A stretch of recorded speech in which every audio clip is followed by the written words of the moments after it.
性騷擾呢個問題咧，就唔一定話係要異性方面先會發生到嘅。咁原來咧同性嘅咧都係有發生到嘅喎。咁而且有時牽涉到嘅過程咧都唔係話咁複雜㗎。嗱，咁有一位陳小姐咧，咁佢就喺一個辦公室裏邊工作㗎。咁同其他嘅工人咧唔係話特別親密啦。咁有一日咧，咁佢見到呢一位同事咧着住一件冷衫咧就非常之靚喎。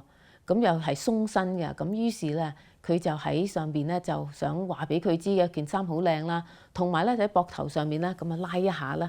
咁但係點知件衫係鬆少少咧，就可能係滑落咗膊頭少少嘅。咁呢一位女同事咧就唔高興啦，話佢係喺度性騷擾佢啦。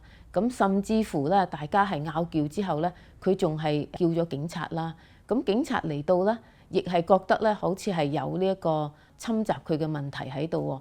咁陳小姐咧就面對兩個咧好大嚴重嘅不同嘅問題啦。首先一個咧就喺刑事方面咧，佢係有呢一個刑事嘅起訴啦。咁佢係需要咧有一個刑事嘅律師、辯護律師咧，就係同佢辯護呢個案件嘅。咁原來咧呢個僱主咧係有閉路電視嘅喎，咁佢哋亦錄影咗當時發生嘅經過㗎。嗱，咁但係原來咧到最後咧就係發現到咧嗰個錄影咧就係被 edit 過嘅。咁因為咧佢只係留咗一個咧就係對呢個控方咧係有利嘅片段喺度。咁所以因為呢一個問題咧，咁陳小姐係可以成功咁咧就係表示到佢呢個發生經過係不一樣啦。當時咧亦係控方係將個案件咧就係取消咗㗎。